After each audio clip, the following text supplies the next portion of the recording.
வார்த்தையாக உங்களோடு கூட நான் பகிர்ந்து கொள்ள விரும்புகிறேன். எனக்குள்ள கிரியை செய்து கொண்டிருந்த வார்த்தை அப்போஸ்தலர் 1ஆம் அதிகாரம் 8ஆம் வசனம். எல்லாரும் எடுத்துக்கொள்ளுங்க. அப்போஸ்தலர் 1ஆம் அதிகாரம் 8ஆம் வசனம்.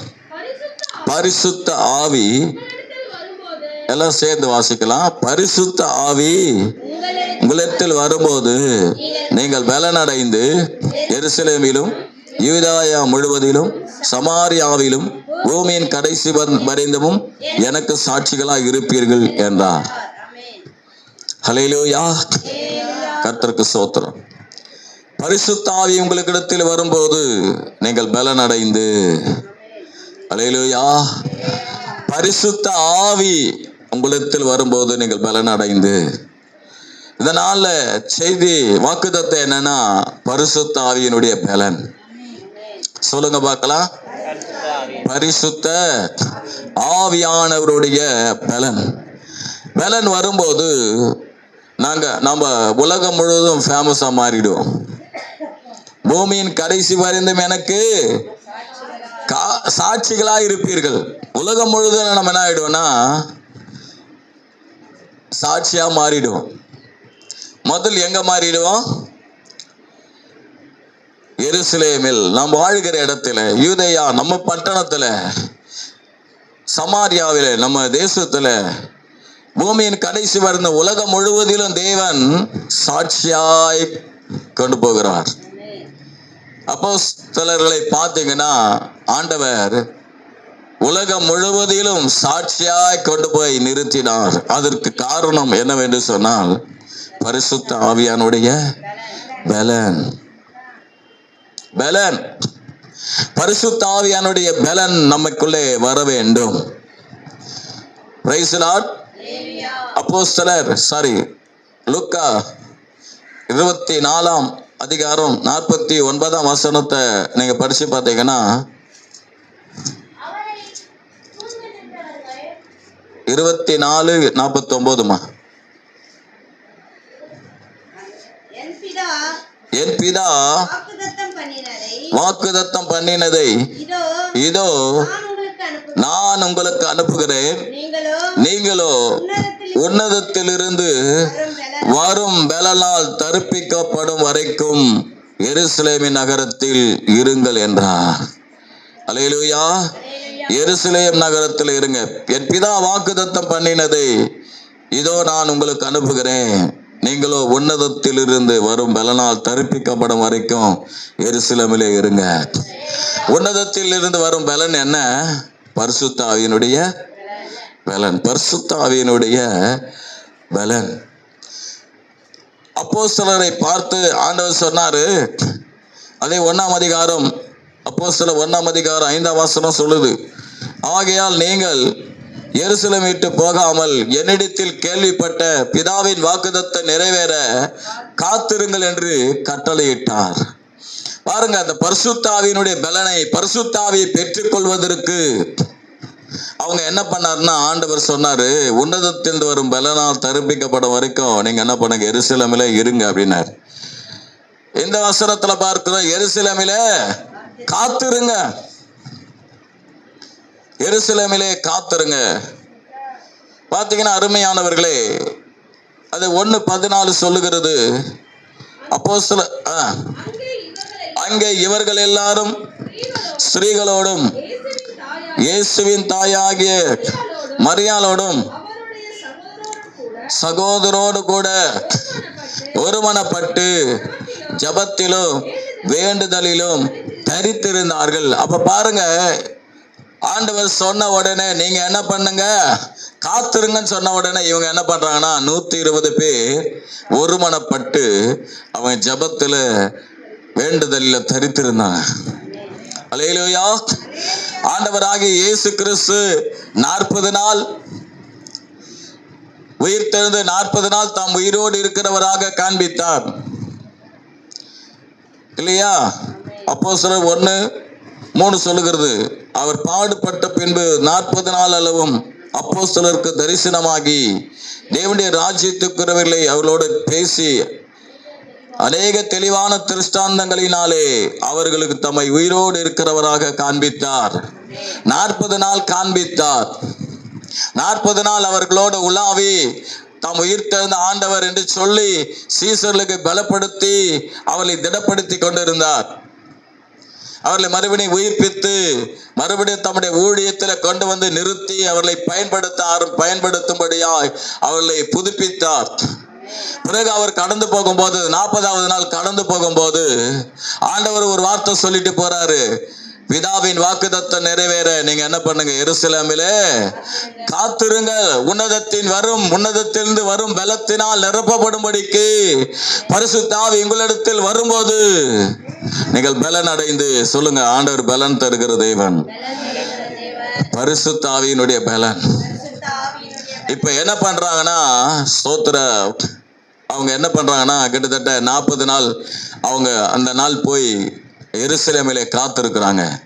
காத்திருக்கிற போது 10வது நாள், 40 இது ஒரு 10, எத்தாவது நாள், 50வது நாள் பெந்தேகோஸ்தே என்னும் நாள் வந்த போது 2:1 நீங்க படிச்சு பார்த்தீங்கன்னா அப்போஸ்தலர் 2:1 பெந்தேகோஸ்தே என்னும் நாள் வந்தபோது அவர்கள் எல்லாரும் ஒருமனப்பட்டு ஓரிடத்தில் வந்திருந்தார்கள். அப்பொழுது 2ஆம் வசனம், அப்பொழுது பலத்த காற்று அடிக்கிற முழக்கம் போல வானத்திலிருந்து சடுதியாய் ஒரு முழக்கம் உண்டாகி அவர்கள் உட்கார்ந்திருந்த வீடு முழுவதையும் நிரப்பிற்று. ஸ்தோத்திர பாருங்க, அப்படியே 3 நாள் படிச்சிடலாம். அல்லாமலும் அக்கினிமயமான நாவுகள் போல பிரிந்திருக்கும் நாவுகள் அவர்களுக்கு காணப்பட்டு அவர்கள் தங்கள் ஒவ்வொரு மேலும் வந்து அமர்ந்தது. அவர்கள் எல்லாரும் பரிசுத்த ஆவியினாலே நிரப்பப்பட்டு சொல்லுங்க பார்க்கலாம், ஆவியானவர் தங்களுக்கு தந்தருளின வரத்தின்படியே வெவ்வேறு பாஷைகளை பேச தொடங்கினார்கள். ஹல்லேலூயா. 50வது நாள் பெந்தேகோஸ்தே என்னும் நாள். அடுத்த வாரம் ஞாயிற்றுக்கிழமை தான் பெந்தேகோஸ்தே நாள். ஒரு அல்லேலூயா சொல்லுங்களேன். பெந்தேகோஸ்தே பண்டிகை அடுத்த வாரம். பெந்தேகோஸ்தே பண்டிகை 8ஆம் தேதி. 8ஆ? ஆமா, அடுத்த வாரம் பெந்தேகோஸ்தே பண்டிகை. என்னை பொறுத்தவரையிலும் இயேசு கிறிஸ்து உயிர்த்தெழுந்த நாள் எல்லாருக்கும் இதோடு கூட அதை நினைவுக்கு வந்து இந்த பண்டிகை விமர்சையாக கொண்டாடணும்னு நான் நினைக்கிறேன். எப்படி? ஸ்தோத்திரா, இயேசு கிறிஸ்து பிறந்த போது கிறிஸ்துமஸ் கொண்டாடுறோம் இல்லையா? அது போல புத்தாடை இட்டு நல்லா ஜபம் அப்படி இப்படின்னு போகுது இல்லையா? அது போல இது வந்து ஆவியில களி கூறுகிற ஒரு பண்டிகையா கொண்டாடணும்னு நினைக்கிறேன் அடுத்த வாரம். அல்லேலூயா. அப்ப அருமையான தேவ ஜனமே, ஸ்தோத்திரம், ஆண்டவர் நமக்கு என்ன பண்ணியிருக்காருன்னா அந்த பரிசுத்த ஆவியானவர் வரும்போது நமக்கு பலன் வருகிறது. 2 தீமோத்தேயு 1:7 சொல்லுகிறது, தேவன் நமக்கு பயமுள்ள ஆவியை தராமல் பலமும் அன்பும் தெளிந்த புத்தி உள்ள ஆவியை கொடுத்திருக்கிறார். சொல்லுங்க, பலமுள்ள ஆவி. சொல்லுங்க பார்க்கலாம், பலமுள்ள ஆவி. அருமையான தேவ ஜனமே, நமக்கு ஆண்டவர் அந்த பலமுள்ள ஆவியை கொடுத்திருக்கிறார். அப்போ அந்த பெந்தேகோஸ்தே பண்டிகையிலே அவர்கள் ஜெபித்த போது ஒருமனப்பட்டு 10 நாள் ஆண்டவர் சமூகத்துல இருக்கும் போது அந்த பண்டிகையில 50வது நாள் பரிசுத்த ஆவியானவர் வந்து இறங்கினார். நம்முடைய சபை பேரு இயேசு கிறிஸ்துவின் பெந்தேகோஸ்தே சபை. அல்லேலூயா. இந்த பெந்தேகோஸ்தே சபையில என்ன இருக்கணும்னா பரிசுத்த ஆவியினுடைய பலன் இருக்கணும், வல்லமை இருக்கணும். Praise the Lord. ஹல்லேலூயா. அப்ப அருமையான தேவ ஜனமே, தேவ பிள்ளைகளே, நான் என்ன சொல்றேன்னா பரிசுத்த ஆவியுடைய பலன் நம்மள என்ன பண்ணணும், ஆளுகை செய்யணும். பண்ணலே பலன் அடைய நிரப்பிடுமே பலத்தின் ஆவினால். அப்போ அந்த பரிசுத்த ஆவியினுடைய பலன் நம்ம வரும்போது, பரிசுத்த ஆவி நம்மேல் வரும்போது பலன் அடைந்து சொல்லுங்க பார்க்கலாம், அந்த பலன் நமக்கு எப்படி வரும்? பரிசுத்த ஆவியினுடைய பலன் எப்படி வரணும்? அந்த பரிசுத்த ஆவியானவர் மூலமா தான் நமக்கு அந்த பலன் வரும். பரிசுத்த ஆவி ஆனவர் என்ன பண்ணார்னா பலமாய் வந்து இறங்கினாராம். எப்படி இறங்கினாரா? பலமாய் வந்து இறங்கினார். வல்லமையாய் பலமா வந்து இறங்கினார். அப்போ அந்த பரிசுத்த ஆவியானவர் அங்க என்ன பண்ணார்னா பலனை தேவன் கட்டளையிட்டார். இந்த நாள்ல கூட அருமையான தேவ பிள்ளைகளை நல்லா கவனிங்க. உங்களுக்கு கொடுத்திருக்கிற ஆவியானவரை நீங்க அவிழ்த்து போடாதீங்க. என்ன பண்ணாத, பரிசுத்தாவி பெறாதவங்க பரிசுத்தாவி பெற்றுக்கோ. பரிசுத்தாவி பெற்றுக்கிட்டு பின்மாற்ற ஜீவியத்துல போயிட்டு வந்தீங்கன்னா அந்திகிறிஸ்து ஆவி உள்ள பூந்துடும். வஞ்சக ஆவி என்ன பண்ணிடும் சொல்லுங்க? பிசாசு கிரியை செய்வான். ஆனா அதுக்கு என்ன பண்ணக்கூடாது சொல்லுங்க? இடம் கொடுக்கணும். நீங்க அப்படியே வந்து பரிசுத்தாவி நிரம்பாம அப்படியே விட்டுட்டீங்கன்னா வேற ஆவி உள்ள பூந்துருவான். ஒரு நாள் ஒரு மங்களபுரம் இந்த பக்கத்துல ஒரு ஊழியக்காரனை ஜெபம் பண்றதுக்கு அம்மா பொண்ணுக்கு ஜெபிக்கிறதுக்கு கூட்டிட்டு போனாங்க. 2 பேரும் உட்கார்ந்து இருக்காங்க. ஜெபம் பண்ணும்போது 2 அந்நிய பாஷை பயங்கரமா பேசுது. என்ன பண்ணுது? பயங்கரமா பேசுது அந்நிய பாஷை. ஆண்டவர் சொல்றாரு நிறுத்த சொல்லு அப்படின்னு. சொல்லியிருக்குண்ணா நிறுத்த சொல்லுன்னார். ஆண்டவர் அந்நிய பாஷை பேசுறாங்களே, என்ன ஆண்டவர்? இல்லை நிறுத்த சொல்லு, வஞ்சக ஆவி பேசுது, கெட்ட வார்த்தை பேசுது அப்படின்றார். டக்கு நில்லுமா அப்படின்னு நிறுத்திட்டு ஒரே வார்த்தை, இயேசுவின் நாமத்துல டமால் வந்தது. பொண்ணு கூப்பிட்டு இயேசுவின் நாமத்துல அந்த போல 2 ஒண்ணு மாத்தி ஒண்ணு இந்த பக்கம் அந்நிய பாஷை இந்த பக்கம் பேசிக்கிட்டு இருந்த இது 2 என்ன பண்ணுச்சு தெரியுமா? சும்மா 2 பாம்பு போல பின்ன ஆரம்பிச்சிச்சு.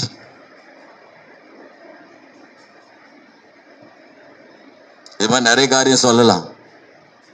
அது பரிசுத்தாவில என்ன பண்ண, நீங்க நிரம்பிக்கிட்டே இருக்கணும், விட்டுறக்கூடாது. அல்லேலூயா. என்ன பண்ணணும்? பரிசுத்தாவி நேரம் கோட்டு விட்டுக்கு நேரக்கூடாது. அல்லேலூயா. ஜபல பண்ணும்போது விடக்கூடாது. என்ன ஆவியில நிக்கணும் நேருங்கண்ணா? உனக்கு தான் சொல்றேன். அல்லேலூயா. இவன் சொன்னா கோச்சிக்க மாட்டான்னு நினைக்கிறேன். சரி கவனிங்க. அப்போ பரிசுத்த ஆவியானவருடைய பலன் இப்போ ஒரே ஒரு கண்டிஷன் என்ன தெரியுமா? அந்த பலன் நமக்குள்ள வரணும்னா செய்ய வேண்டியது ஒரே ஒரு கண்டிஷன் என்ன தெரியுமா? அந்த ஆவியில நிரம்பிக்கிட்டே சொல்லுங்க பார்க்கலாம். ஆவியில நிரம்பிக்கிட்டே ஆவியில நிரம்பணும். குடும்ப ஜபத்துல ஆவியில நிரம்பணும். சபையில வந்தீங்களா ஆவியில நிரம்பணும்.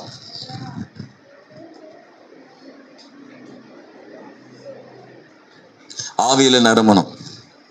தனி ஜபம் பண்றீங்களா? ஆவியில நிரம்புங்க. அல்லேலூயா. ஸ்தோத்திரம். சரி, ஆகினால் அருமையானவர்களே ஸ்தோத்திரம். ஒரு 5 காரியத்தை நான் சொல்ல போறேன். சுருக்கமா 5 காரியத்தை நான் சொல்ல போறேன். ஃபர்ஸ்ட், பரிசுத்தாவினுடைய பலன் வந்தா பிசாசை நாம ஜெயிப்போம். சொல்லுங்க பார்க்கலாம்.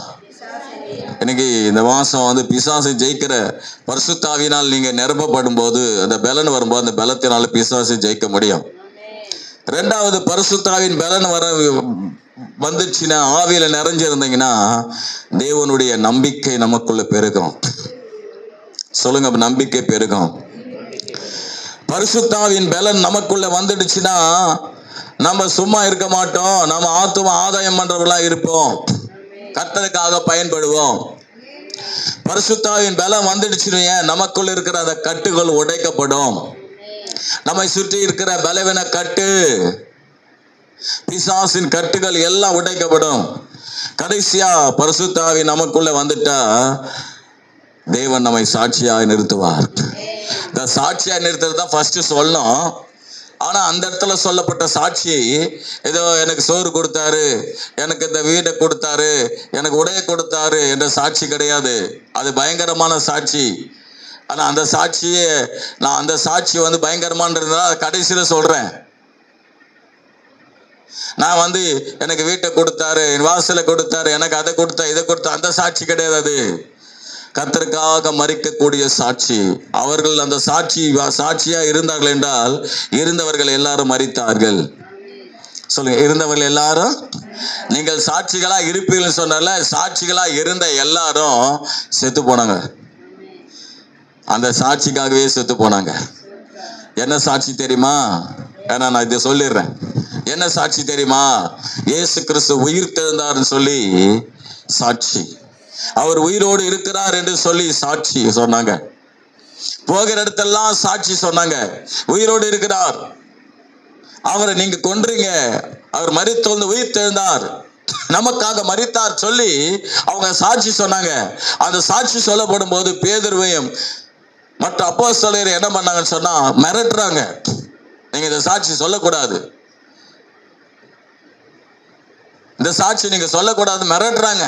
உயிரோடு இருக்கிறார் சொல்லக்கூடாது, மிரட்டி அனுப்புகிறாங்க. இயேசு கிறிஸ்துவ குறித்து சொல்லக்கூடாதுன்னு சொல்றாங்க. ஆனா அவங்க மீண்டும் சொல்றாங்க, என்ன சாட்சி? நாங்க சாட்சி என்றார். என்ன சாட்சினா, எனக்கு சுகத்தை கொடுத்த சாட்சி கிடையாது, அவர் உயிரோடு இருக்கிறார் என்பதற்கு நாங்கள் சாட்சி. என்னது? இந்த சாட்சி கொஞ்சமாவது வெளிப்படுத்த முடியும் உன்னால வெளிப்படுத்த முடியுமா? எங்கேயாவது யாருக்கிட்டயா போய் என் தேவன் உயிரோடு இருக்கிறான்னு சொல்ல முடியுமா? அல்லேலூயா, அல்லேலூயா. சரி, நான் 5 காரியம் சொல்ல, 4 காரியம் சொல்லிடுறேன். ஏன்னா சாட்சியை குறித்து இப்பயே சொல்லிட்டேன், நான் முகவரையிலேயே சொல்லிட்டேன். சரி, முதலாவது பார்த்தீங்கன்னா 4 காரியத்தை சொல்லி சுருக்கமா சொல்லி முடிச்சிடுறேன், நேரமும் ஆயிடுச்சு. லூக்கா 2ஆம் அதிகாரம் 40ஆம் வசனம். பிள்ளை வளர்ந்து ஆவியிலே பலன் கொண்டு ஞானத்தினால் நிறைந்து தேவனுடைய கிருபையும் அவர் மேல் இருந்தது. ஹல்லேலூயா. பிள்ளை வளர்ந்து ஆவியிலே பலன் கொண்டு, யாரை குறித்து சொல்லப்பட்டிருக்குன்னா, ஆண்டவராகிய இயேசு கிறிஸ்துவை குறித்து சொல்லப்பட்டிருக்கிறது. பாருங்க, அந்த நம்முடைய ஆண்டவராகிய இயேசு கிறிஸ்து பரிசுத்த ஆவியினால் நிரப்பப்பட்டு பரிசுத்த ஆவியின் பலனால் தரிப்பிக்கப்பட்டிருந்தார். 4ஆம் வசனம், 4ஆம் அதிகாரம், லூக்கா 4ஆம் அதிகாரம் 14ஆம் வசனத்தை படிச்சு பார்த்தீங்கன்னா, பின்பு இயேசு ஆவியானுடைய பலத்தினாலே கலிலேயாவுக்கு திரும்பி போனார். அவருடைய கீர்த்தி சுற்றிலும் இருக்கிற தேசமெங்கும் பரம்பிற்று. ஒரு அல்லேலூயா சொல்லுவோமே. ஆவியானுடைய பலன் இருக்குமானால், ஆண்டவர் ஆவியானுடைய பலத்தினாலே இயேசு கிறிஸ்து நிரப்பப்பட்டு அவர் என்ன பண்ணானா போனார். அப்போ என்ன நடக்குதுன்னா, ஸ்தோத்திரம், ஆவியானுடைய பலத்தினால் நிரப்பப்பட்டு இருக்கும்போது அவர் என்ன பண்றாருன்னா, 4ஆம் அதிகாரம் 1ஆம் வசனம், லூக்கா 4:1, இயேசு பரிசுத்த ஆவியினாலே நிறைந்தவராய் யோர்தானை விட்டு திரும்பி ஆவியானவராலே வனாந்தரத்துக்கு கொண்டு போகப்பட்டார். அந்த தேவனுடைய பலத்தினாலே கொண்டு போகப்பட்டார். தேவனுடைய பலம், ஆண்டவராகிய இயேசு கிறிஸ்து பரிசுத்த ஆவியானுடைய பலத்தினாலே நடத்தப்பட்டார். ஒரு அல்லேலூயா சொல்லுவோமே. அந்த பரிசுத்த ஆவியின் பலத்தினாலே நடத்தப்பட்ட போது நடக்கிறது என்னன்னா, பிசாசினாலே அவர் சோதிக்கப்பட்டிருந்தார். சோதிக்கப்பட்ட சூழ்நிலை 2ஆம் வசனம் சொல்லுது, 40 நாள் பிசாசினால் சோதிக்கப்பட்டார். அந்நாட்களில் அவர் ஒன்றும் புசியாதிருந்தார். அந்த நாட்கள் முடிந்த பின்பு அவருக்கு பசி உண்டாயிற்று. ஒரு அல்லேலூயா சொல்லுவோமே. அப்போ பிசாசினுடைய சோதனை வருது. சோதனை வந்த உடனே என்ன நடக்குதுன்னு சொல்லி பார்த்தீங்கன்னா, பிசாசு அவர் என்ன பண்றான்? சோதிக்கிறான். எப்பயுமே பிசாசு சோதனை வரும்போது நல்லா கவனிச்சுங்க, ஆண்டவருக்காக ஒரு சோதனை வருமானால் ஆண்டவர் சோதிக்க மாட்டாரு. ஆண்டவருக்காக சோதனை என்பது நாமளே என்ன பண்ண வர வச்சுக்கணும். எப்படி வர வைக்கணும்? ஆண்டவருக்கு உண்மையா வாழ்றதுனால, பக்தியா வாழ்றதுனால, தேவனை தேடுறதுனால, கிறிஸ்தவனா இருக்கிறதுனால வருகிற சோதனை.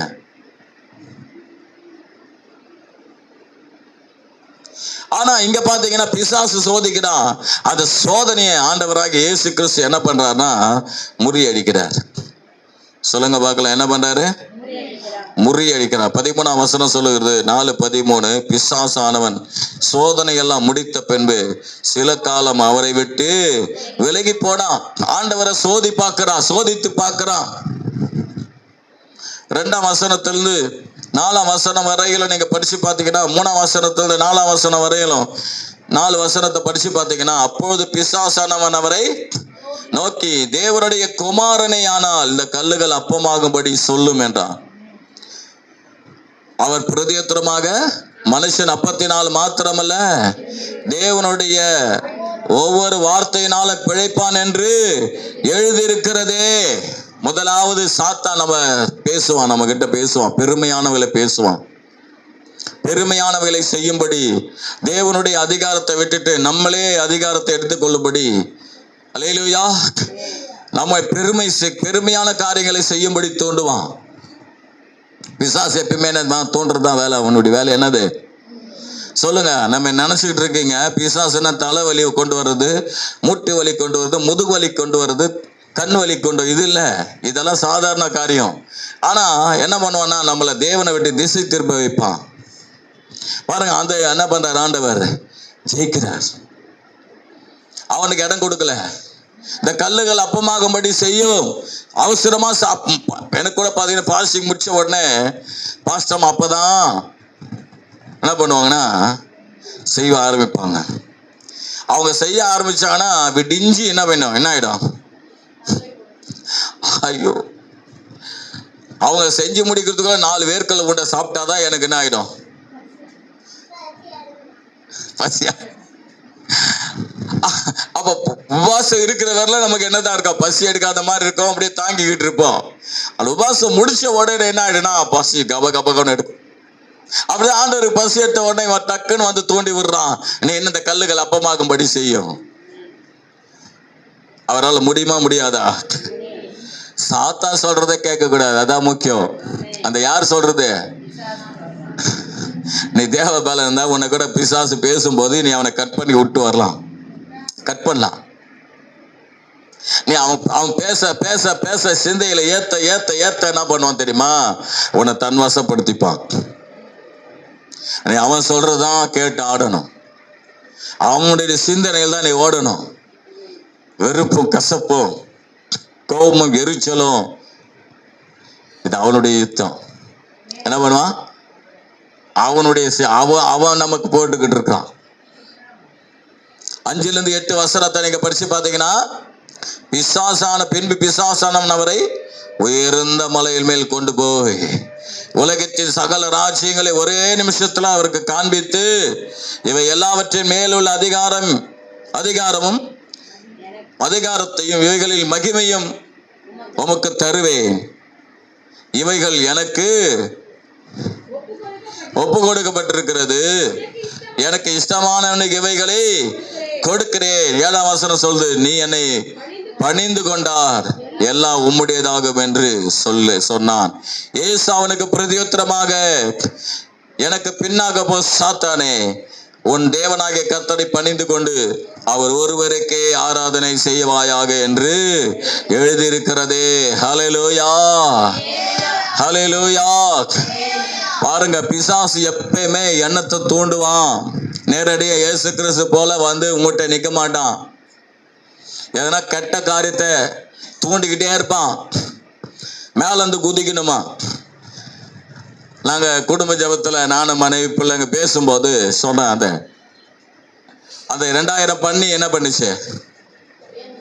உயர்ந்த மேட்டில் இருந்து வந்து கடல்ல சேர்த்து போச்சு. அப்ப நான் தற்கொலை ஆவி, அது என்ன ஆவி? தற்கொலை ஆவி. அப்புறம் அப்படின்னா அல்லேலூயா, தற்கொலை ஆவி. அப்ப நான் யோசித்தேன், எப்பயுமே யோசிக்கணும், அந்த பண்ணிக்கு சொந்தக்காரன் 2000 பண்ணி போச்சு, எப்படி எவ்வளவு வேதனைப்பட்டிருப்பால, அவனை குறித்து யோசிக்கதே இல்லை. அப்ப அருமையானவில்லை, நல்ல கவனிங்க. நம்ம கிட்ட பேசுவான், பிசாசு பேசுவான், எண்ணத்தை தூண்டுவான். தேவனை காட்டில நீ பெரியாளா, பிசாசு கிட்ட நம்ம என்ன பண்ண, சபதம் போடக்கூடாது, அதிகாரத்தை எடுத்துக்கணும். ஆனா என்ன பண்ணக்கூடாது, ஆண்டவரை சோதிக்க கூடாது. ஆண்டவர் என்ன பண்ணக்கூடாது, சோதிச்சுன்னா முடிஞ்சு போச்சு. பிசாசு உள்ள என்ன பண்ணிடுவான். இப்ப ஆண்டவரை சோதிக்க சொல்றான் இவன். ஆண்டவர் யாரால சோதிக்க முடியுமா? ஆண்டவர் ஒரே இடத்துல தான் 2-3 இடத்துல சோதிக்க சொல்லியிருக்கிறார். ஒரு இடம் என்ன தெரியுமா? என்னது? சோதித்து பாருதான் சொன்னேன் நான், ருசித்து பாருன்னு சொன்னேன். தசபாகத்தையும் காணிக்கையும் பண்டக செயலும் கொடுத்துட்டு இடைக்குள்ள கொடுங்க, அப்ப நான் இடைக்கு இடம் கொள்ள மட்டும் உங்களை ஆசீர்வதிப்பேனே என்று சோதிச்சு. இந்த சோதனை பண்றது இல்ல, எனக்கு ஆண்டவர் நல்லவரும் வந்து எனக்கு செய்யட்டுமே, நீ சோதிச்சு பாரு. இத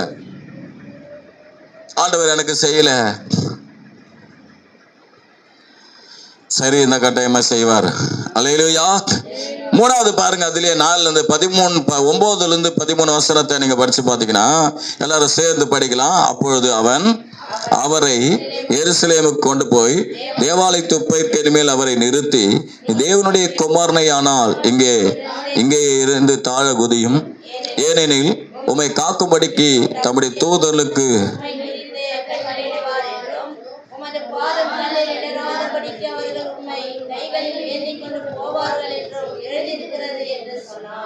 அல்லேலூயா.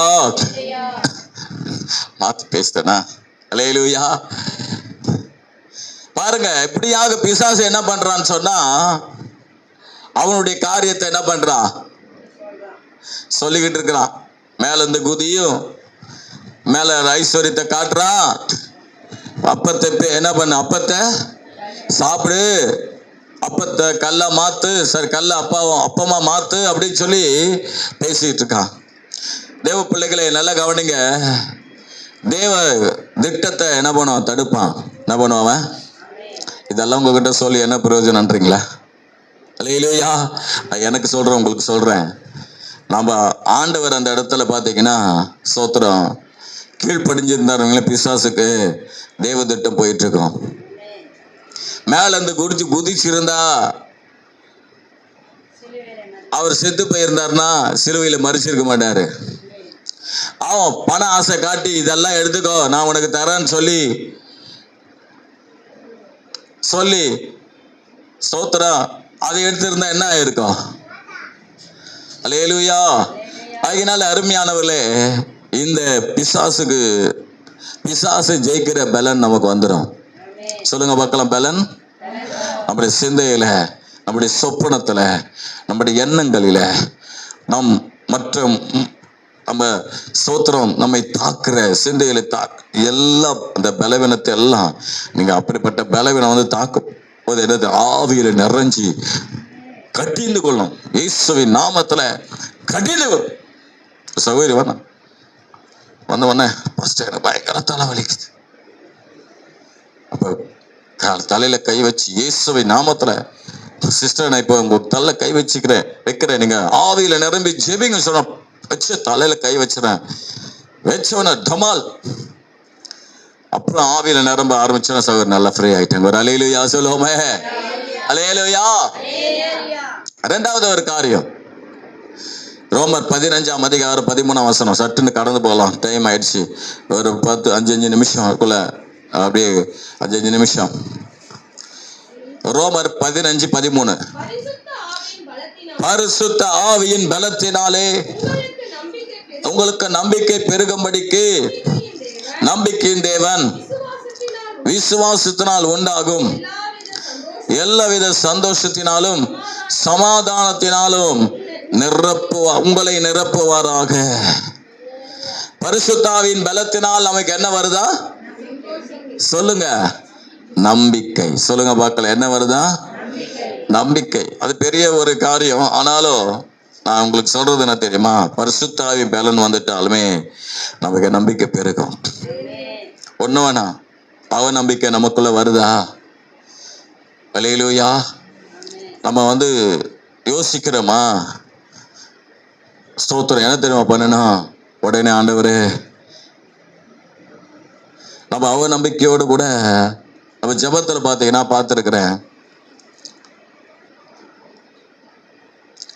அப்படியே ஜெபிக்கணுமேன்னு கூட ஜெபம் பண்ணுவோம்.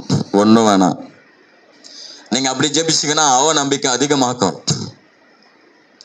உங்களுக்குள் நம்பிக்கையற்ற நிலையில சார் ஜெபிச்சாது பார்க்கலாமே அப்படின்னு சொல்லிட்டு அப்படியே முழங்கால் படிட்டு அல்லது உட்கார்ந்துக்கின்னு தோத்துறா தூங்கி தூங்கி ஜெபிச்சிங்கன்னா அந்த ஜபமும் வெறுப்பாயிடும், ஆண்டவன் மேல இன்னும் வெறுப்பாயிடும். என்ன தினம் பண்ணணும்? உடனே ஆண்டவரே என்ன நிரப்புப்பா. நல்லா ஒரு பக்கம் சிந்தை ஓடிக்கிட்டு இருக்கும், பிசாசு பேசுவான் அல்லது நம்முடைய சிந்தனை பேசிக்கிட்டு இருக்கும். இப்படி பண்ணாத, இப்படி பண்ண, அப்படி பண்ண, இதை பண்ண, அது பண்ண, அது பண்ண, இப்படி பண்ண பேசிக்கிட்டே இருப்பான். அப்ப நீங்கன்னா அவனுக்கு செவி கொடுக்காம நீங்க செய்ய வேண்டியது தெரியுமா? மாம்சத்தின்படி நடக்காம ஆவியானவருக்கு விட்டு கொடுத்தணும். வந்து பாடி சங்கீதங்களினால, கீர்த்தனைகளின் ஆண்டு பாட்டுக்குனால என்ன பண்ண, ஒருவருக்கு ஒரு புத்தி சொல்லி கொண்டு கர்த்தரை பக்தியுடன் பாட ஆரம்பிக்கும் போது, ஆண்டவரே என்னை நிரப்பும் பா அப்படின்னு சொல்லும் போது ஆவியான் டக்கு நிரப்பாரு. நமக்குள்ள இருக்கிற அந்த அவநம்பிக்கை பட்டுன்னு உடையும். ஒரு அல்லேலூயா சொல்லுவோமே. இன்னைக்கு ஏன் கிறிஸ்தவன் நிறைய பேர் ஏன் பின்மாற்றத்துக்கு போறான்? ஏன் கர்த்தருக்குள்ள இல்ல? காரணம் என்னன்னா, அவங்க கர்த்தர் சொன்ன வசனத்தை விட்டுட்டு அந்த அடிப்படையில் அவங்க போய் ஜெயம் எடுக்காம வேற ஒரு அடிப்படையில ஜெயம் எடுக்கணும்னு நினைக்கிறாங்க. அப்ப பாருங்க, 31ஆம் அதிகாரம், லூக்கா 1ஆம் அதிகாரம் 35ஆம் வசனத்தை படிங்க. 1:35 லூக்கா. தேவதூதன் அவளுக்கு பிரதியுத்தரமாக, பரிசுத்த ஆவி உன்மேல் வரும், பரிசுத்த ஆவி உன்மேல் வரும், உன்னதமானுடைய பலன் உன்மேல் நிழலும், ஆதலால் உன்னிடத்தில் பிறக்கும் பரிசுத்தம் உள்ளது தேவனுடைய குமாரன் என்னப்படுவார். மரியாதை பார்த்து தேவதூதன் சொல்றாரு, தேவதூதன் அவளுக்கு பிரதியுத்தரமாக, பரிசுத்த ஆவி உன்மேல் வரும், உன்னதமானுடைய பலன் உன்மேல் நிழலிடும். சொல்லுங்க பார்க்கலாம், உன்னதமானுடைய நிழல். கவனிங்க, அவளை நேரம் அவ என்ன பண்ணிக்கிட்டு இருந்தானா, தூதன் வந்து அவரோடு பேசுறார். அவளை என்ன பண்றாருன்னா ஆண்டவர் அவளுக்குள்ள வந்து பிறக்கிறதுக்கு அவ ஒத்துக்கல. 34ஆம் வசனத்தை படிச்சு பார்த்தீங்கன்னா, அதற்கு மரியாள் தேவதூதனை நோக்கி, இது எப்படி ஆகும்? நான் புருஷனை அறியேன் என்றாள். பார்த்தீங்கன்னா அவளுக்கு ஒரே குழப்பம். அப்ப குழப்படியா இருக்கும் போது அவளுக்குள்ள ஒரு அவநம்பிக்கை, இது என் வாழ்க்கையை கெடுக்குமே, இது எப்படி நடக்குமோ தெரியலையே சொன்ன உடனே அப்பதான் தேவதூதன் சொல்றாரு, உன்னதமானுடைய பலன் உண்மையெல்லாம் வந்து பரிசுத்த ஆவி உன்மேல் வரும், உன்னதமானவருடைய பலன் உன்மேல் வரும். ஹல்லேலூயா. அப்ப வந்த உடனே, அது சொன்ன உடனே அவ என்ன பண்ணிட்டானா, உடனே ஸ்தோத்திரம், அவ 35ஆம் வசனத்தை நீங்க படிச்சு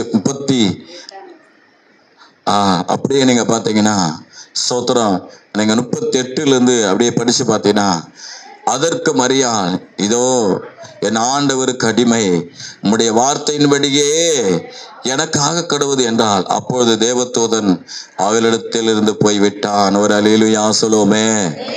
பரிசுத்த ஆவி பலன் வந்தாதான் நமக்கு நம்பிக்கை பெருகும். அல்லேலூயா. அப்ப அவளுக்குள்ள பாத்தீங்கன்னா தூதன் சொல்றாரு, என்னது, உனக்கு பரிசுத்த ஆவி பலன் வரும், இதெல்லாம் ஆண்டவர் பார்த்துப்பாரு, கர்த்தர் பார்த்துப்பாரு. எதை பார்த்துப்பாரு? கர்த்தர் பார்த்து கொள்வாரு. எது? அப்பதான் அவ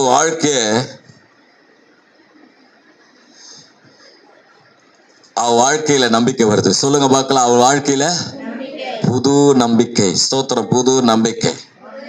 அவ பாருங்க சொல்றா 1ஆம் அதிகாரத்துல 47ஆம் வசனம், என் ஆவி என் இரட்சகராகிய தேவனில் களி கூறுகிறது. ஒரு அல்லேலூயா சொல்லுவோமே. அப்ப அந்த ஆவியானவர் என்ன பண்ணுவாருன்னா பலனை கொடுத்துடுவாரு. கவலையோடு கண்ணீரோடு கூட இருக்கும்போது இந்த காரியம் எப்படி நடக்குமோ தெரியல அப்படின்னு சொல்லி யோசித்து நம்ம செயல்பட்டு கொண்டு இருக்கும்போது என்ன பண்ணுவார்னா பரிசுத்தாவின் பலன் வந்து இறங்கும் போது நமக்குள்ள களி கூறுதல் வந்துடும். அது எதற்கு அடையாளம்னு சொன்னா தேவ நம்பிக்கை. அல்லேலூயா சொல்லுவே. தேவ நம்பிக்கை, தேவ நம்பிக்கை நமக்கு வந்துடும். தேவன் பார்த்துக் கொள்வார், தேவன் கிரியை செய்வார் என்றுதான ஒரு நம்பிக்கை வந்துடும். அப்போ பரிசுத்தாவின் பலன் நமக்குள்ள வரும்போது நம்பிக்கை பெருகும். சொல்லுங்க பார்க்கலாம். நம்பிக்கை, புது நம்பிக்கை நமக்கு வந்துடும். அதுதான் நான் சொல்றேன் அருமையானவர்களே, பெந்தேகோஸ்தே சபையில் இருக்கிற நீங்க பெந்தேகோஸ்தேக்காரரா ஆவியில நிரம்பிருங்க. சொல்லுங்க, ஆவியில நிரம்பிரு, ஆவியில நிரம்பிரு. அல்லேலூயா. ஆவியானவருக்கு என்ன பண்ணாதீங்க, அவிழ்த்து போடாதீங்க. ஸ்தோத்திரம். மூணாவது காரியம் பாருங்க, எடுத்துக்கொள்ளுங்க, டக்கு டக்குன்னு கடந்து போயிடலாம். அதே லூக்கா 1:80. அந்த பிள்ளை வளர்ந்து ஆவியில் பலன் கொண்டு, ஆவியிலே பலன் கொண்டு இஸ்ரவேலுக்கு தன்னை காண்பிக்கும் நாள் வரைக்கும் வனாந்தரங்களிலே இருந்தான். இது யாரை குறித்து சொல்லப்பட்டிருக்குன்னா யோவான் ஸ்நானகன். Praise the lord. அதே அதிகாரத்துல இந்த யோவான் ஸ்நானகனை குறித்து பாருங்க. இந்த மனுஷன் ஆவியில பலன் கொண்டு இருந்தாரா, அதே மனுஷனை குறித்து சொல்லப்பட்டிருக்கு 17ஆம் வசனம், 1ஆம் அதிகாரம் 17ஆம் வசனம். பிதாக்களுடைய இருதயங்களை பிள்ளைகளிடத்திற்கும் கீழ்ப்படியாதவர்களை நீதிமானுடைய ஞானத்திற்கும் திருப்பி உத்தமமான ஜனத்தை கர்த்தருக்கு ஆயத்தப்படுத்தும்படியாக அவன் எலியாவின் ஆவியும் பலனும் உடையவனாய் அவருக்கு முன்பாக நடப்பான். சொல்லுங்க பார்க்கலாம். ஆவியும் பலனும். அல்லேலூயா. எலியாவின் ஆவியும் பலனும் உடையவனாய் கர்த்தருக்கு முன்பாக உத்தமமான ஜனத்தை ஆயத்தப்படுத்தும்படி எலியாவின் ஆவியும் உடையவனுமா இருப்பான். எலியாவின் ஆவினா என்ன அர்த்தம்? செத்து போன எலியாவின் ஆவிய வந்து இறங்குச்சு. எலியாவை ஆண்டவர் இஸ்ரவேல் ஜனங்களை எப்படி ஸ்தோத்திரம் கர்த்தரே தெய்வம் என்று ஜனங்களை ஸ்தோத்திரம் பணிய வச்சானோ, அது போல ஜனங்களை ஆயத்தப்படுத்தினாரோ, அதே போல ஸ்தோத்திரம் இந்த யோவான் ஸ்நானகன் இப்ப பாத்தீங்கன்னா அந்த ஸ்தோத்திரம் எலியாவினுடைய அந்த ஆவி, எலியாவுக்குள் இருந்த பரிசுத்த ஆவியினுடைய அந்த ஆவியானவர் இவருக்குள்ள என்ன பண்ணுது? சொல்லுங்களேன். இவருக்குள்ள வந்தது. ஒரு அல்லேலூயா சொல்லுங்க பார்க்கலாம். அல்லேலூயா. கர்த்தருக்காக ஸ்தோத்திரம் ஆத்தும ஆதாயம் செய்யறதுக்கு பலன், பரிசுத்த ஆவியுடைய பலம் வந்தா சொல்லுங்க பார்க்கலாம். பிசாசை ஜெயிக்கலாம், நம்பிக்கை பெருகும். நீங்க இதை செய்யணும். இதான் வாக்குத்தத்தம். உங்களுக்கு செஞ்சீங்கன்னா உங்களுக்கு இது கிடைக்கும். பாருங்க 3:3 வசனம் சொல்லுது. லூக்கா 3:3. அப்பொழுது கர்த்தருக்கு வழியை ஆயத்தப்படுத்துங்கள், அவருக்கு பாதையை செவை பண்ணுங்கள். அல்லேலூயா. அந்த பலன், பரிசுத்த ஆவியின் பலன் நீங்க யோவான் ஸ்நானகனுக்கு வருகிறது. என்ன?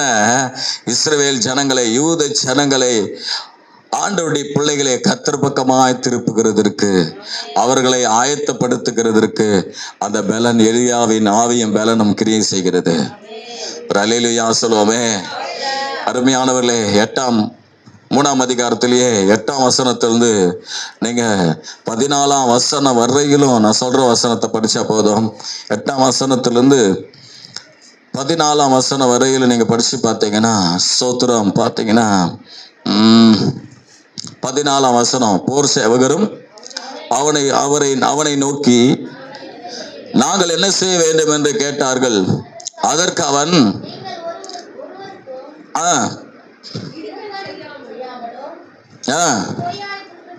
பொய்யாய் குற்றம் சாட்டாமலும் சம்பளமே போதும் என்று இருங்கள். ஹல்லேலூயா. அங்க பாத்தீங்கன்னா ஒரு கூட்ட ஜனத்தை கர்த்தர் பக்கமா திருப்புறான். ஒரு அல்லேலூயா சொல்லுவோமே. அநேகர் லூக்கால பாத்தீங்கன்னா மத்தேயில பாத்தீங்கன்னா சோத்திரம் எருசலேமில் பட்டணத்தாரும் யூதை பட்டணத்தாரும் ஞானஸ்தானம் பெறும்படி அவனிடத்துக்கு வந்தாங்களா? என்ன பண்ணாங்களா? ஞானஸ்நானம் பெறும்படி அவனிடத்துக்கு வந்தாங்களா? பிரைஸ் தி லார்ட், ஹல்லேலூயா. இந்த ஒரு வசனத்தை படிக்கலாம். 3:7 படிங்க. பரிசேயரும் அநேகர் தன்னிடத்தில் ஞானஸ்நானம் பெறும்படி வருகிறதை அவன் கண்டு பாருங்க. 6ஆம் வசனம் சொல்லுது, நாங்கள் தங்கள் பாவங்களை அறிக்கையிட்டு. 5ஆம் வசனத்தை படிக்கணும். அப்பொழுது எருசலேம் நகரத்தாரும் யூதேயா தேசத்தார் அனைவரும் யோர்தானுக்கு அடுத்த சுற்றுப்புறத்தார் யாவரும் அவனிடத்திற்கு போய் தங்கள் பாவங்களை அறிக்கையிட்டு அவனால் ஞானஸ்நானம் பெற்றார்கள். அல்லேலூயா. ஒரு சபை வளர்ச்சிக்கு முக்கிய காரணம்னா பரிசுத்த ஆவியுடைய பலன் உள்ள விசுவாசியா இருக்கணும். பரிசுத்த ஆவியுடைய பலம் உள்ள ஊழியக்காரனா இருக்கணும். பரிசுத்த ஆவியின் பலம் உள்ள குடும்பமா இருக்கணும். அப்ப பரிசுத்த ஆவியுடைய பலன் இருந்தாதான் நீங்க உத்தமமான ஜனத்தை ஆதாயப்படுத்த முடியும். சொல்லுங்க, என்ன பண்ண முடியும்? அல்லேலூயா. உத்தமமான ஜனத்தை என்ன பண்ண முடியும்? ஆயத்தப்படுத்த முடியும். இல்லைன்னா வந்து போக வேண்டியதுதான். உன்னால என்ன பண்ண முடியாது. சபையும் வளராது.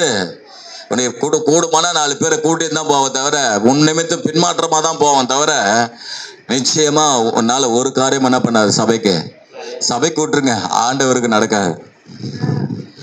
அதுதான் நான் சொல்றேன். நான் ஒவ்வொரு நாளும் ஆத்ம ஆதாயம் பண்றவங்களுக்கு, வாஞ்சி உள்ளவங்களுக்கு நான் சொல்றேன், நீ சும்மா போய் ஒரு ஆளை நீ ஆத்ம ஆதாயம் பண்றேன் அப்படின்னு சொல்லிட்டு சும்மா கூப்பிட்டீங்கன்னா ஒருமே வரமாட்டான். நீங்க நல்லா ஜெபிச்சுட்டு, ஆவியில் நிறைஞ்சு ஜெபிச்சுட்டு அந்த பலனை பெற்றுக்கிட்டு போய் சந்திக்கும் போது அவன் பேச்சுல வல்லமா இருக்கும். ஆண்டவர் சொன்னார் இல்லையா, சேவகர் சொல்றாங்க இல்லையா, மக்கள் மற்றவங்க பேசுறது போல அவர் பேசல. அவர் பேசுறது பயங்கரமா இருக்கு. அப்ப நம்முடைய பேச்சுல என்ன வல்லமை புறப்படும். அந்த பலன் புறப்பட்டு இருக்கிற ஜனங்களை அப்படியே வெளியே கொண்டு வரும். கட்டுகளை உடைச்சி ஜனங்களை கூட்டி கொண்டு வரும். ஒரு அல்லேலூயா சொல்லுவோமே. அல்லேலூயா. வேதம் நான் நிறைய தடவை சொல்லிட்டேன், நிறைய காரியம் சொல்லிட்டேன். ஆகினால கர்த்தருக்காக உத்தமமான ஜனத்தை ஆயத்தப்படுத்துவோம். அல்லேலூயா. நானும் ஆயத்தப்படணும், நீ ஆயத்தப்படுவோம். அல்லேலூயா. கடைசியான சொல்லி முடிச்சிடுறேன். கரெக்டா டைம் ஆயிடும். நியாயாதிபதிகள் 15ஆம் அதிகாரம், நியாயாதிபதிகள் 15ஆம் அதிகாரம் 14ஆம் வசனம். எல்லாம் எடுங்க பார்க்கலாம். எடுங்க, எல்லாரும் எடுங்க. 15:14. அவன் லேகி வரைக்கும் வந்து சேர்ந்த போது பெலிஸ்தர் அவனுக்கு விரோதமாய் ஆரவாரம் பண்ணினார்கள். அப்பொழுது கர்த்தருடைய ஆவி அவன் மேல் பலமாய் இறங்கினதினால் அவன் புயங்களில் கட்டியிருந்த கயிறுகள் நெருப்புப்பட்ட நூல் போலாகி அவன் கட்டுகள் அவன் கைகளை விட்டு அருந்து போயிற்று. ஒரு அல்லேலூயா சொல்லுவோமே. கடைசியா சிம்சோன் பார்த்தீங்கன்னா, சிம்சோன் அந்த பெலிஸ்தியர் என்ன பண்றாங்க? கட்டுறாங்க, பயங்கரமா கட்டுறாங்க. ஸ்தோத்திரம். கட்டி என்ன பண்றாங்கன்னா, ஸ்தோத்திரம்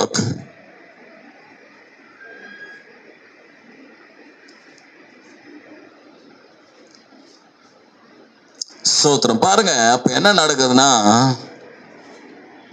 புது கயிறை வாங்கி கட்டி கொண்டு போறாங்க. நல்லா பாருங்க, அவன் பலசாலி. யார் அவன்? பலசாலின்னு தெரியும். ஆனா தெரிஞ்சிருந்தா நம்ம ஒரு கயிறை கட்டுறாங்க. கட்டின உடனே என்ன நடக்குதுன்னா, பரிசுத்த ஆவியானவர் பலமாய் அவன் மேல இறங்கின உடனே அந்த கயிறுகள் நெருப்புப்பட்ட நூல் போல உடைஞ்சிச்சு. ஹல்லேலூயா. நெருப்புப்பட்ட நூல் போல அருந்து போயிட்டான். ஒரு அல்லேலூயா சொல்லுவோமே. நான் சொல்றேன், கவனிங்கப்பா. பிசாசு கிரியை ஜெயிக்க, கட்ட உடைக்க ஒரே ஒரு காரியம் தான் இருக்கு, பரிசுத்த ஆவியினுடைய பலன். சொல்லு பார்க்கலாம், பரிசுத்த ஆவியினுடைய பலன். பிசாசு கிரியை இருக்கா? ஒன்னும் கவலைப்பட வேண்டிய அவசியமே இல்லை. ஆவியில் நிறைஞ்சு ஜெபிச்சுக்கிட்டே இரு. இன்னைக்கு பாத்தீங்கன்னா அவங்க பண்ணுவாங்க, இவங்க பண்ணுவாங்க. பாஸ்டர் கிட்ட போலாம், நல்லதுதான். ஆனா நீ பாஸ்டர் கிட்டே வர்றது இல்லையே, அதை கட்ட வச்சுக்கிட்டே தானே இருக்கிற. பிசாசு என்னை விட்டு ஓட்டுங்க பாஸ்டர் சொல்றதே இல்லையே. அப்ப நீ என்ன பண்ணனா, உனக்கு வெக்கமா இருந்தா, ஒரு சகோதரி அப்படிதான் வருவாங்க, ஐயோ சபையில வந்தா விழுந்துடுவேன் புரளுவேன் அப்படின்னு சொல்லுவாங்க, தெரியும் அவங்கள பாவம். ஆனா எவ்வளவு காலம் தான் அப்படியே இருக்க போறாங்க? எவ்வளவு காலம் தான் நம்ம அப்படியே இருக்க போறோம்? அந்த கட்டோடுவே, அந்த வியாதியோடுவே, அந்த பிசாசின் கிரியோடு கூட எவ்வளவு காலம் தான் இருக்க போறோம்? அந்த கட்டு உடையணுமா இல்லையா? அந்த கட்டு உடையணுமா இல்லையா? உடையணும்னா என்ன பண்ணணும்?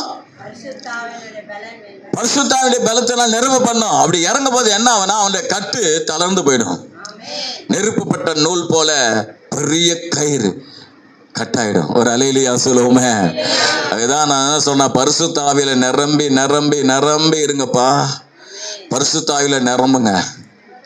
சொல்லுங்க, பரிசுத்த ஆவியில நிரம்புங்க. அல்லேலூயா. எல்லாம் கவனிங்க.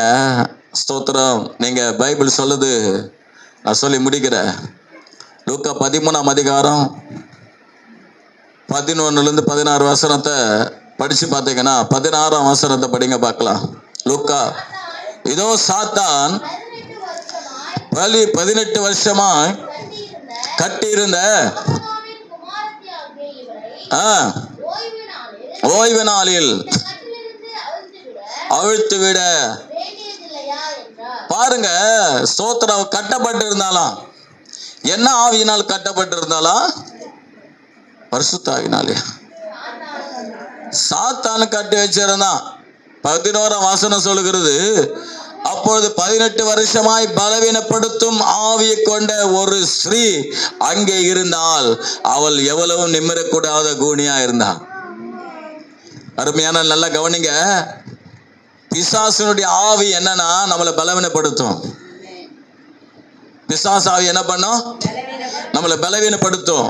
பரிசுத்த ஆவியானவர் அதை பலவீனப்படுத்துறதுன்னா, பிசாசு எப்படி நம்ம பலவீனப்படுத்தலாம்? நம்ம கட்டிடுறான். நம்முடைய சரீரம் செயல்படக்கூடாதபடிக்கு, நம்முடைய அவயம் செயல்படக்கூடாதபடிக்கு, நம்முடைய ஸ்தோத்திரம் சரீரத்துல பலவீனம் வரும்படிக்கு கட்டிடுறான். அப்ப என்ன பண்ணணும்னு சொன்னா, ஸ்தோத்திரம், ஆண்டவர் நமக்கு வேணும். அல்லேலூயா. அப்ப ஆவியில நிரம்ப நிரம்ப நிரம்ப நிரம்ப தேவ பலன் இறங்க இறங்க, அது அக்கினியா இறங்கி, எவ்வளவு பெரிய பெரிய சங்கிலி ஆனாலும், பெரிய கயிறு ஆனாலும், சாத்தான் கட்டி வைத்திருக்கிற அதை கட்ட ஆண்டவர் உடைச்சிடுவார். அல்லேலூயா சொல்லுங்களேன். இவளை வந்து பாத்தீங்கன்னா உள்புறமான கட்டா இருந்தது. அது ஆவியில பார்த்தாதான் தெரியும் இவ கட்டப்பட்டிருக்கிறது இருக்கிறான்னு சொல்லிட்டு. ஆண்டவருக்கு மட்டும்தான் இவ கூனி கட்டப்பட்டிருக்கிறான் தெரியும். மற்ற ஒருத்தனுக்கு என்ன பண்ணது தெரியாது. ஆவியில பார்த்தாதான் ஒரு மனுஷன் பிசாசு கிரியா அவன் நல்லா இருக்கிறானா தெரியும். அது ஆவியில பகுத்தறிகிற வரும். ஒரு அல்லேலூயா சொல்லுமே. ஆனா மார்க்கு 5ஆம் அதிகாரத்துல பாத்தீங்கன்னா, லேகியோன் பிசாசு வெளியவும் கட்டப்பட்டிருந்தான், உள்ளவும் கட்டப்பட்டிருந்தான். வெளியே சங்கிலியால கட்டப்பட்டிருந்தான், கரங்களும் கால்களும் கட்டப்பட்டிருந்தது, சரீரம் முழுவதும் கட்டப்பட்டிருந்தது. உள்ளே 2000 பிசாசின் ஆவியினால் கட்டப்பட்டிருந்தான். அவன் 2000 பிசாசினால் கட்டப்பட்டு இருந்தது மாத்திரமல்ல, ஸ்தோத்திரம், அவன் சிந்தனையும் கட்டப்பட்டிருந்தது, அவன் புத்தியும் கட்டப்பட்டிருந்தது. ஒரு அல்லேலூயா சொல்லுவோமே. அவன் புத்திய என்ன பண்ண இருக்கு? புத்தியை கட்டிடுவான்ப்பா. பிசாசு வந்துட்டானா புத்தியை கட்டிடுவான். அதுதான் நான் சொல்றேன், பரிசுத்த ஆவியில நிரம்பி நிரம்பி நிரம்பி நிரம்பி ஜெபம். நீதான் டேரிங் மீட்டிங் வரதே இல்லையே, வீட்டில் ஜெபம் பண்ண. உனக்கு தான் வேலை நிறைய இருக்குதே, எது வேலை இருக்குல்ல, வீட்லையா ஜெபம் பண்ண. இங்க நாங்க பாத்துக்கிறோம், எங்க வேலையை நாங்க செய்யறோம், உங்க வேலையை நீங்க வீட்டுல செய்யுங்க. டேரிங் மீட்டிங் வந்து ஆவியில நிறைஞ்சி கட்டுகளை உடையணும். அல்லேலூயா. ஏன் ஊழியக்காரங்க ஆவியில நிரப்புறாங்கன்னா நல்லா தெரிஞ்சுங்க. என்ன தெரியுங்களா? ஆவியில நிரம்பும் போது என்ன ஆகுனா, நமக்குள்ள இருக்கிற கட்டு உடையும். என்னவா? பரிசுத்த ஆவியின் இறங்கும் போது என்ன ஆகுனா, அங்க வியாதிகள்ல ஏன் சுகமாகுது? ஏன் சுகமாகுது? வரும்போது கட்டப்பட்டு நெருக்கமா வர, போகும்போது எப்படி போவ? ஃப்ரீயா போவ. வியாதியோடு வந்தேன், கவலையோடு வந்தேன், பாரத்தோடு வந்தேன். ஏன் நல்லா போறேன்னா கட்டை ஒழுக்கப்படுது. ஆவியானவர் விட்டு கொடுத்துடணும்.